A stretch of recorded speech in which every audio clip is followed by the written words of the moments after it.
Josh, we will speak about the cases against Donald Trump collapsing shortly. The lawfare appears to be almost over. But first to Trump's transition team, and the majority of Americans, as CNN just explained, are optimistic about what the next 4 years will bring. Very different situation to 2016. Yeah, I think he's up, that is Donald Trump, 17 points compared to where he was at this exact time 8 years ago. Look, it's no small wonder why. There's multiple causes for this, Rita, in my estimation. First and foremost is that, it's funny. The Republican Party at this time, it went through an ideological phase around the time of the Tea Party the Tea Party rise, 2010, 2012.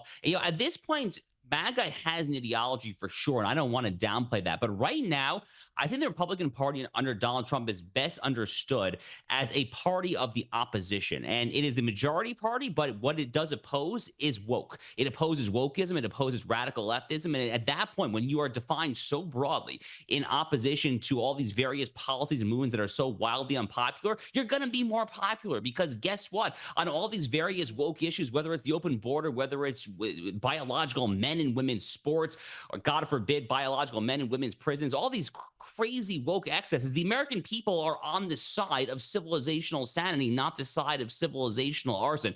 I think a second reason why the Trump transition team is polling so well right now, Rita, is for the very simple reason that Donald Trump has actually appointed a lot of former Democrats to very high-ranking positions. People like RFK Jr., people like Tulsi Gabbard. Heck, it wasn't that long ago that Elon Musk himself was a Democrat there. The list, frankly, goes on and on there. Scott Bessent, his current Treasury Secretary, once upon a time actually worked for a George Soros funded investment firm over a decade ago. So, Democrats have a lot of reason themselves to actually not necessarily be totally pessimistic about what the Donald Trump administration might bring. Again, the way that I see the Donald Trump presidency and the Donald Trump political legacy more broadly, this is not an ideological right-wing agenda. It is an agenda, and above all, a coalition of the sane and the commonsensical.